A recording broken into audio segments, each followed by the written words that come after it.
तो तुम्हारा first unit, उसमें introduction of management, principles of management के अंदर तुम्हारा फर्स्ट यूनिट, और वो फर्स्ट यूनिट में पहला चैप्टर इंट्रोडक्शन ऑफ मैनेजमेंट। इस इंट्रोडक्शन ऑफ मैनेजमेंट में ये तुम्हारा क्वेश्चन है मैनेजरियल रोल्स या तो मैनेजमेंट रोल्स। अब मिन्सबर्ग ने डिफाइन किया है, ये आपको एमसीक्यू में आ सकता है। ये रोल को डिफाइन करने वाला कौन? तो मिन्सबर्ग।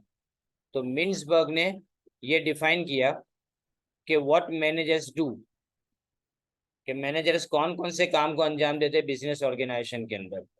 अब सवाल है कि रोल का मतलब क्या, तो ये भी एक बार एमसीक्यू में पूछा गया है कि द पैटर्न ऑफ बिहेवियर, किस तरह का बिहेवियर होता है जो आपकी पोजीशन डिफाइन करेगा, आप कौन सी पोजीशन पे हो ना वो डिफाइन करेगा। It refers to the expected behaviour of the occupant of a position, यानी तुम जिस पोजीशन को ऑक्यूपाई, यानी जिस पोजीशन के ऊपर तुम बैठे हो ना, उस पोजीशन के ऊपर तुमसे क्या एक्सपेक्ट किया जाता है, मतलब तुमसे क्या उम्मीदें रखी जाती है, तुम किस तरह का बिहेवियर करोगे, उसके बारे में यहाँ पे मिन्सबर्ग ने डिफाइन किया है। अब मिन्सबर्ग के जो मैनेजमेंट रूल्स है वो किस पे डिपेंड करते हैं? फॉर्मल अथॉरिटी के ऊपर डिपेंड करते हैं, which is delegated to a manager in the organization. जो हम मैनेजर को डेलीगेट करना मतलब सौंपना, हम अथॉरिटी को सौंपते हैं। The degree of formal authority of a manager determines his status. अब सवाल, मैंने अथॉरिटी नहीं बोला, मैंने फॉर्मल अथॉरिटी बोला। फॉर्मल क्यों बोला? फॉर्मल मतलब आपको ये चीज पहले से बता दी जाती है और आप यहाँ पे जो लिखा है ना वैसा ही काम करोगे, उसके अलावा कोई काम नहीं करना है, वो फॉर्मल हो गया। गुजराती में इसके लिए वर्ड है वैधिक, राइट। यानी जो लीगल अथॉरिटी है ना उसको अपने फॉर्मल अथॉरिटी बोलते हैं। तो which is delegated to a manager in the organization. The degree of formal authority of a manager determines his status and different roles. जिस तरह की अथॉरिटी मैनेजर को दी जाती है वो उसका स्टेटस और रोल डिफाइन करता है। According to Mintzberg, a manager uses his personal skill and other characteristic. देखो, मैं किसी को कोई काम सिखाता हूँ, 10 जन को काम सिखाऊंगा, लेकिन 10 जन का काम करने का तरीका अलग होगा जब काम सीख जाएंगे तो यहाँ पे वो खुद की स्किल को अप्लाई करेगा। And other characteristics to perform his roles. Mintzberg is identify 3 broad categories of roles, जिसमें इंटरपर्सनल रोल्स है। याद रखना कितनी कैटेगरी पूछेंगे, तो 3 कैटेगरी। एक तुम्हारा इंटरपर्सनल रोल, उसके बाद में इंफॉर्मेशनल रोल और decisional roles. In each category of role there are various roles. अब देखो, मैं सबसे पहले शुरुआत कर रहा हूँ इंटरपर्सनल रोल्स। पहले समझो मतलब क्या।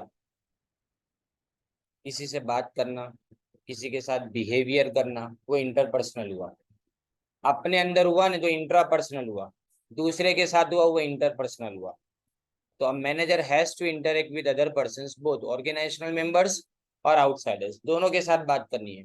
अपने अंदर के मेंबर्स यानी जो ऑर्गेनाइजेशन में काम करने वाले लोग हैं उसके साथ भी बातचीत करनी है, और जो ऑर्गेनाइजेशन के बाहर के लोग हैं यानी जैसे कि गवर्नमेंट है, दूसरे ऑर्गेनाइजेशन के मैनेजर, उन सबसे भी बात करनी है। अब देखो इसमें, here manager figure head leader, figure head का, लीडर का और लाइजन का 3 अलग अलग रोल को परफॉर्म करता है। सबसे पहले फिगर हेड। फिगर हेड का मतलब बाजू में लिखा है हेड ऑफ ए यूनिट, यानी तुम तुम्हारे यूनिट के हेड हो। इसका मतलब ये हुआ कि तुम वो काम करते हो जो एक हेड, यानी फैमिली का एक हेड कैसे होता है, फैमिली में सबसे जो बड़ा वडील होता है वो जो काम करता है, वैसा काम यहाँ पे मैनेजर को करना है, right, head of his unit. A manager has to perform certain activities of ceremonial and symbolic nature. देखो सेरेमोनियल यानी मतलब क्या, आप किसी के, अभी समझो कि किसी के घर पे शादी हो, तो आप दावत देने के लिए जाओ किसी के घर पे, तो हेड ऑफ द फैमिली के नाम से लिखोगे ना। तो एग्जैक्टली ये हुआ तुम्हारा सेरेमोनियल, यानी मतलब कोई भी विजिटर आएगा ना तो उसको इनवाइट करने का काम और ग्रीट करने का, उसको वेलकम करने का काम किसका है? मैनेजर का है। Attending social function of employees, employees के जो शादी वगैरह के जो फंक्शन है उसको अटेंड करना। Handing out marriage certificate, handing out ये सिंबॉलिक नेचर में आएगा। हैंडिंग आउट मैरिज सर्टिफिकेट का मतलब किसी ने अगर अच्छा काम किया हो ना तो सबके सामने उसकी तारीफ करना और उसको एक सर्टिफिकेट देना, वो। And other awards to outstanding employees. बराबर। फिर लीडर की तरह से वो क्या काम करेगा, ही लीड्स हिज सबऑर्डिनेट्स, यानी सबको लीड करेगा, सबको आगे बढ़ाएगा, सबको गाइडेंस देगा और उसको मोटिवेट करेगा। मोटिवेट करना मतलब एनकरेज करना them for willing contribution. Willing contribution का मतलब वो कंट्रीब्यूट तो करेंगे लेकिन अपनी मर्जी से कंट्रीब्यूट करेंगे। Subordinates will give their willing contribution only when they see an exemplifying behaviour. Exemplifying का मतलब जिससे कोई एग्जाम्पल सेट होता हो ना, उसको एग्जाम्प्लिफाइंग बिहेवियर बोलते हैं। उदाहरण सेट करना यानी एग्जाम्पल सेट करना,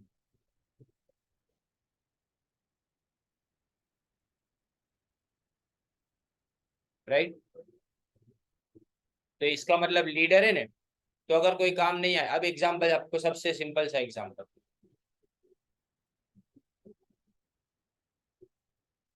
जो काम तुमको सौंपा जाए वो काम तुम्हारे मैनेजर को ना आता हो तो ये तो ना चले ना। तो लीडर का मतलब ये होता है कि जो काम तुम किसी को सौंप रहे हो वो काम खुद करने के लिए भी काबिल होने चाहिए।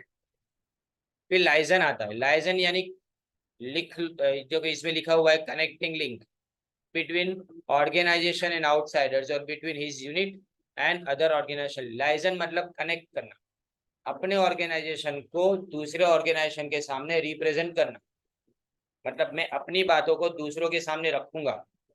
The main objective of this role is to maintain a link between organization and its external environment. Underline करना, ये मैं तुमको है ना ये बता रहा हूँ अभी क्योंकि तुम अभी पीडीएफ में से पढ़ रहे हो, एग्जैक्टली सेम तुम्हारे पास टेम्पलेट के अंदर आएगा। बराबर। इसलिए मैं तुमको यहाँ पे बोल रहा हूँ ना, वो इसलिए बोल रहा हूँ कि सेकंड टाइम जब भी इसको तुम देखो ना तो उस टाइम पे तुमको याद रही ये चीजें। अब नेक्स्ट आता है, देखो इसके बाद में इंफॉर्मेशनल रोल, इंफॉर्मेशन प्रोवाइड करने का रोल। Informational roles include communication like giving and receiving information within the organization and outside the organization। Information लाना और इंफॉर्मेशन भेजना। गिविंग इंफॉर्मेशन यानी भेजना और रिसीविंग यानी अपने इंफॉर्मेशन कलेक्ट करना बाहर से। और ये इंफॉर्मेशन याद रखो, जरूरी नहीं है कि ऑर्गेनाइजेशन के बाहर से जाएगी, वो अंदर अंदर भी जनरेट होती है। Information is required to make decisions effective. Informational roles तीन तरह के। सबसे पहले monitor. In monitoring role a manager constantly collects information about factors which affect his activity। यहाँ पे मैनेजर क्या करेगा, जो भी अपनी एक्टिविटी के लिए काम की चीजें वो सारी इकट्ठा करो। इंफॉर्मेशन अगर कोई भी मिलेगी नहीं यहाँ से या तो बाहर से, वो सबको इकट्ठा करो। दीज फैक्टर्स में भी विद इन द ऑर्गेनाइजेशन, जैसे बताया मैंने कि ऑर्गेनाइजेशन के अंदर भी हो सकता है और ऑर्गेनाइजेशन के बाहर भी हो सकता है। फिर आता है उसके बाद में डिसेमिनेटर। डिसेमिनेटर मतलब डिस्ट्रीब्यूट करना। As disseminator, manager distributes information to his subordinates. These subordinates may otherwise not be in a position to collect it। Disseminator का मतलब डिस्ट्रीब्यूटर, डिस्ट्रीब्यूट करना उसको डिसेमिनेशन बोलते हैं। यानी मतलब अगर कोई इंफॉर्मेशन चाहिए तो किससे पूछने जाएंगे हम, मैनेजर से पूछने जाएंगे ना। फिर स्पोक्स पर्सन। स्पोक्स पर्सन यानी कोई अगर बाहर से बिजनेस के अंदर आए और तुमसे कोई भी तरह की इंफॉर्मेशन मांगे तो तुम थोड़ो देखो, तुम क्या बोलोगे, हमारे मैनेजर से बात करो। तो मतलब मैनेजर आउटसाइडर के लिए एक स्पोक्स पर्सन है, वो बिजनेस को रिप्रेजेंट करता है उनके सामने। तो वाइल इंटरेक्टिंग विद आउटसाइडर्स ये काम किया जाता है। और दिस में भी कस्टमर्स, ये कौन हो सकते हैं तुम्हारे कस्टमर्स। उसके बाद में फाइनेंसर्स। फाइनेंसर्स यानी मतलब जो पैसे देने वाले।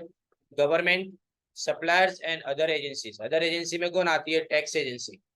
अगर टैक्स में कोई भी प्रॉब्लम हुआ तो वो प्रॉब्लम को देखने का काम किसका है, मैनेजर का है, और उसके जवाब देने का काम भी मैनेजर का है। फिर आता है उसके बाद में डिसीशनल रोल्स। कौन सा रोल बताया गया, डिसीजन लेने का रोल। इसमें चार तरह के रोल्स आते हैं। देखो एमसीक्यू कैसे पूछे जाते हैं। सबसे पहला जो रोल था ने, वो तुम्हारा रोल था इंटरपर्सनल, तो इसमें तीन। बराबर। उसके बाद में इंफॉर्मेशन में तीन, लेकिन डिसीशनल में चार। और आपको ये भी एमसीक्यू में पूछा जाएगा कि डिस्टरबेंस हैंडलर वो किस में आता है। या तो ऐसा कि डिसीजनल रोल में इसमें से कौन सा रोल आता है, इस तरह से एमसीक्यू आता है, समझे ना, इसमें से एमसीक्यू दो आएंगे कंफर्म, बराबर नहीं।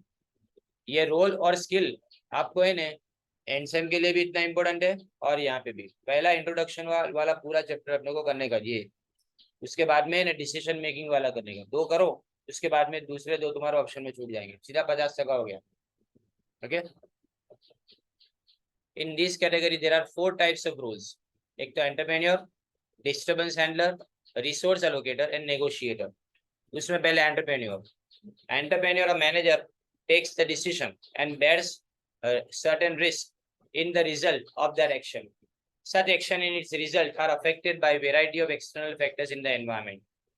जो भी एक्शन ली जाती है ना, वो एक्शन और उसका रिजल्ट बहुत सारी चीजों के साथ में कनेक्टेड होता है। The environmental factors are dynamic, dynamic मतलब चेंज होते रहते हैं। So manager has to bring necessary changes in the organization as per the need of the environment. तो मैनेजर को बहुत सारा बदलाव लाना पड़ता है, बराबर। एंटरप्रेन्योर का मतलब ये होता है कि हम क्या करेंगे, कोई भी डिसीजन जब भी लेंगे ना, तो वो डिसीजन लेने की सारी जिम्मेदारी भी हमारी होती है, यानी जब भी रिस्क होता है ना किसी भी तरह का, वो सारा रिस्क उनको बेयर करना पड़ता है। Now disturbance handler, as a disturbance handler a manager must keep balance among various forces and event.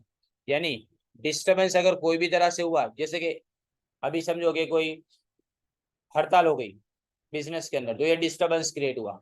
अब ये डिस्टर्बेंस को दूर कैसे किया जाएगा, तो वो मैनेजर काम करेगा उसके लिए, बराबर नहीं। और इसी तरह से रॉ मटेरियल की सप्लाई बंद हो गई, तो अब रॉ मटेरियल लाएंगे कहाँ से, किस तरह से बिजनेस को चालू रखेंगे, ये डिस्टर्बेंस हैंडलर का काम हुआ।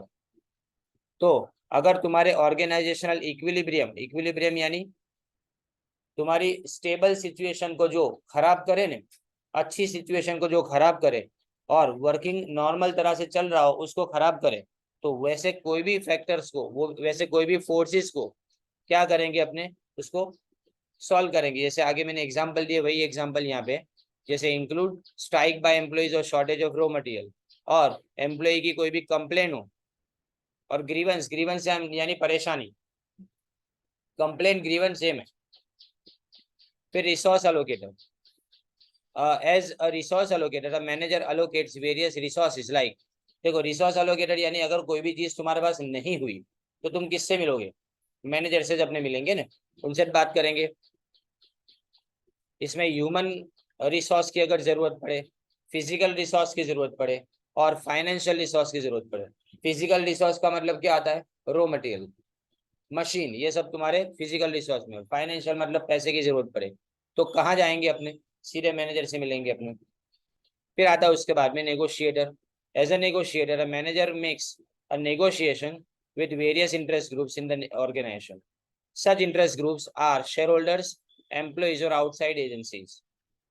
यानी नेगोशिएटर का मतलब नेगोशिएशन करना इंटरेस्ट ग्रुप्स के साथ में, बराबर। और ये इंटरेस्ट ग्रुप में क्या आता है, शेयर होल्डर्स और एम्प्लॉइज और बाकी की जो ऑर्गेनाइजेशन है आउटसाइड एजेंसीज, वो इसके अंदर आती है।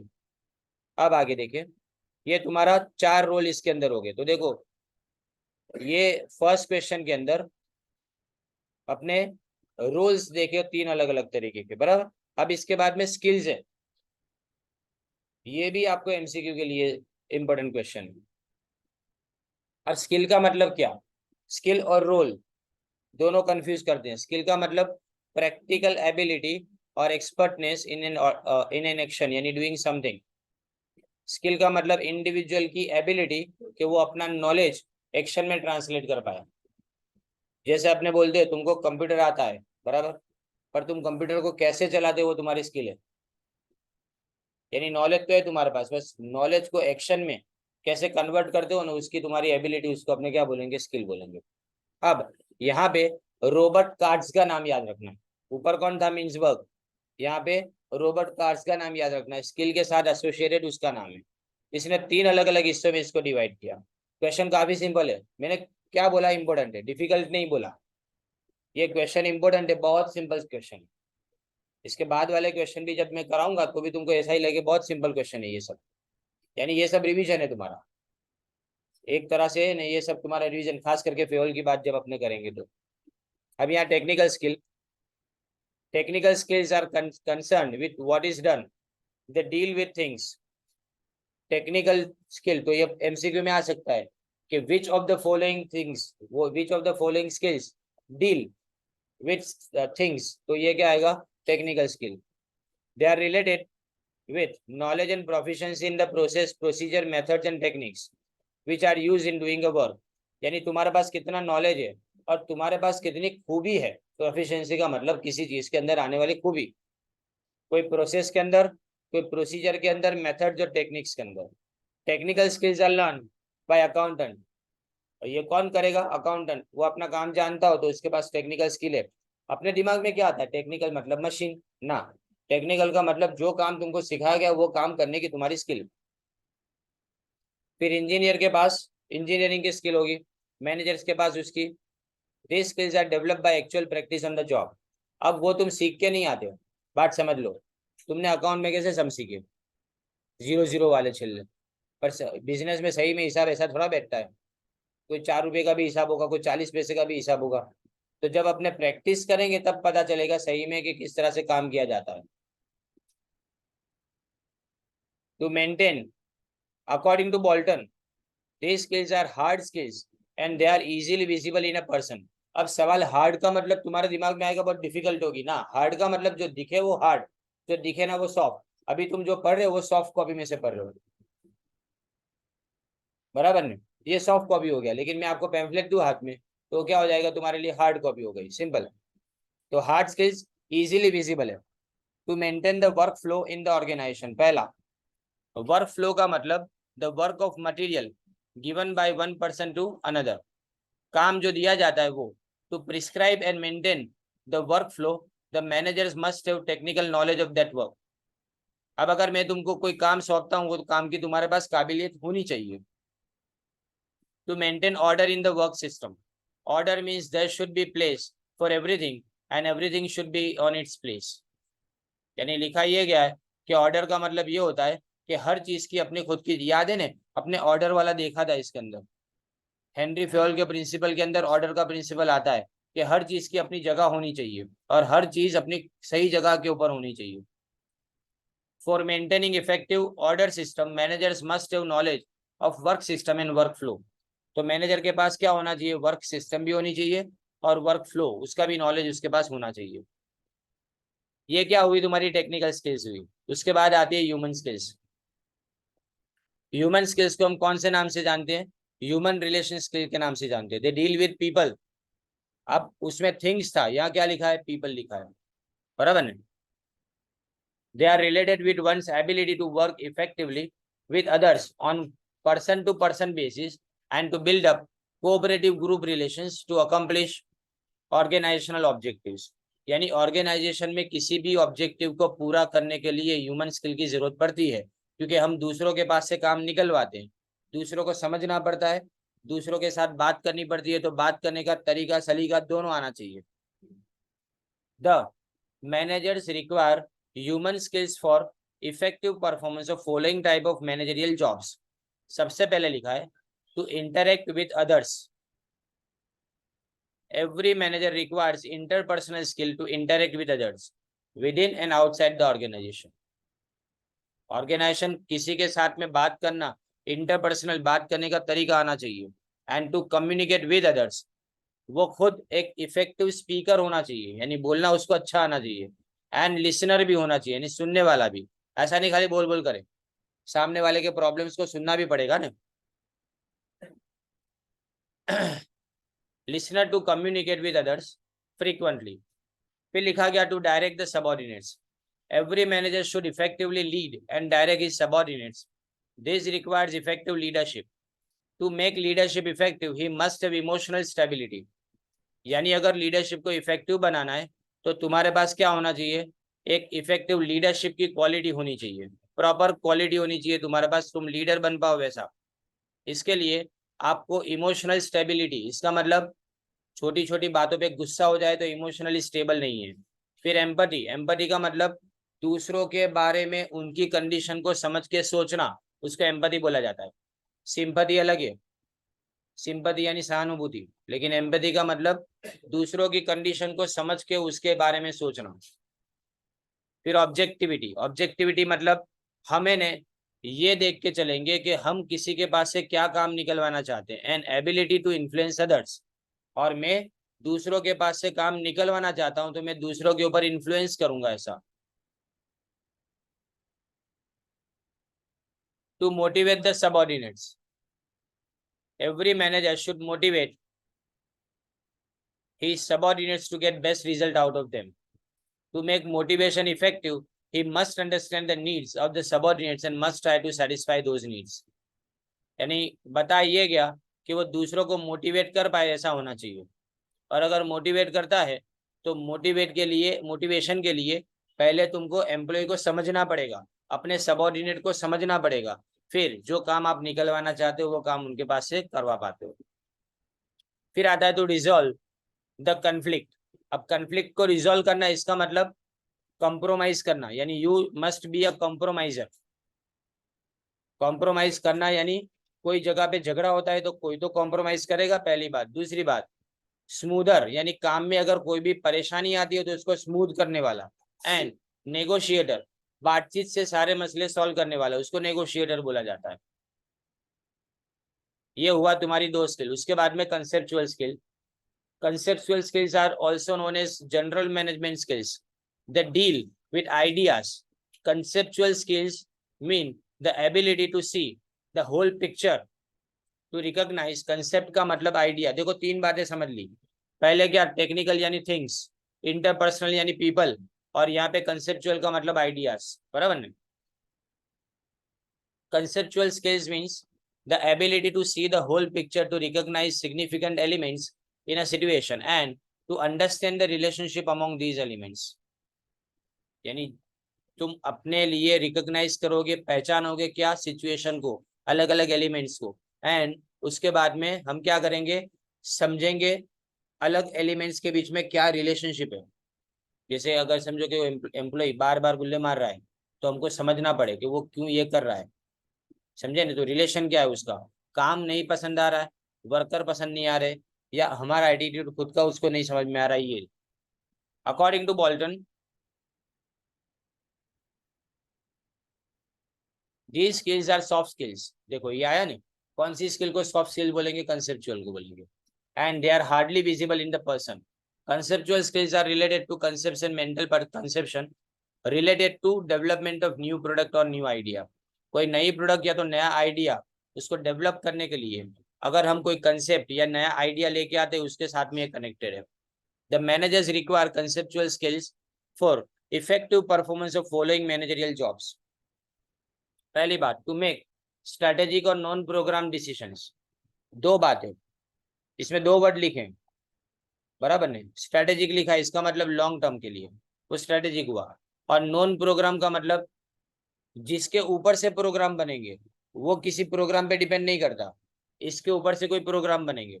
मतलब एकदम से तुमने दिमाग में सोचा कि मुझे बिजनेस को एक्सपांड करना है, मुझे बिजनेस के अंदर नई प्रोडक्ट लॉन्च करनी है, तो ये सब तुम्हारे स्ट्रेटेजिक या तो नॉन प्रोग्राम डिसीजन हुए। फिर टू बिल्ड मॉडल्स, मॉडल्स यानी तुम्हारे बिजनेस के अंदर एक इकोनॉमिक मॉडल बनाना, तुम्हारे बिजनेस का मॉडल बनाना, ट्रांसपोर्टेशन का एक अलग से मॉडल बनाना। To build model, manager has only partial information. Model को बिल्ड करने के लिए आपके पास कुछ आधी अधूरी इंफॉर्मेशन होती है, बट वो क्या करेगा, कंसेप्चुअल स्किल से अपने ख्यालों से उसको भरेगा, जो इंफॉर्मेशन अधूरी है उसको पूरी करेगा। अब ये लास्ट वन देखो, skill requirement at different managerial levels. All these three levels are interrelated, वो एक दूसरे से कनेक्टेड है, and they are required by all managers. The relative significance varies, varies मतलब बदलता है, with the level of management, यानी management का लेवल बदलेगा तो ये स्किल का लेवल भी बदलेगा। अब कंसेप्चुअल स्किल, ये MCQ. Conceptual skills are highly important for top management, क्योंकि वो किस में डिपेंड, किसके ऊपर डिपेंड, इसके ऊपर क्या डिपेंड करता है, तुम्हारे लॉन्ग रेंज के प्लान और पॉलिसीज इसके ऊपर से बनते हैं, पहली बात। दूसरी बात, टेक्निकल स्किल सुपरवाइजर लेवल के ऊपर है, यानी लोअर लेवल के ऊपर है, क्योंकि वो वर्कर्स को गाइड करती है। तीसरी बात, जो ह्यूमन रिलेशन स्किल है ना, वो सब जगह पे इंपॉर्टेंट है। हम नहीं बोल सकते कि ह्यूमन रिलेशन स्किल कोई जगह पे कम होगी तो चलेगा, वो सब जगह इंपॉर्टेंट है। The relative significance of conceptual skill decreases and relative significance of technical skill increases as we move from top to bottom level, top to middle and from middle to lower level of management. देखो ये next page के ऊपर आपको बताया managerial skill कैसे है। एक तो मैनेजरियल स्किल में टेक्निकल सबसे ज्यादा कौन सी जगह पे, कंसेप्चुअल देखो टॉप लेवल में सबसे ज्यादा है, बराबर नहीं। फिर उसके बाद में ह्यूमन रिलेशन स्किल्स है, तो ह्यूमन रिलेशन स्किल सब में सेम जैसी लगती है, लेकिन जो टेक्निकल स्किल है वो ज्यादा लोअर लेवल पे आपको दिख रही है, लाइक दिस। तो ये तुम्हारे दो क्वेश्चन यहाँ पे आज अपने खत्म किए।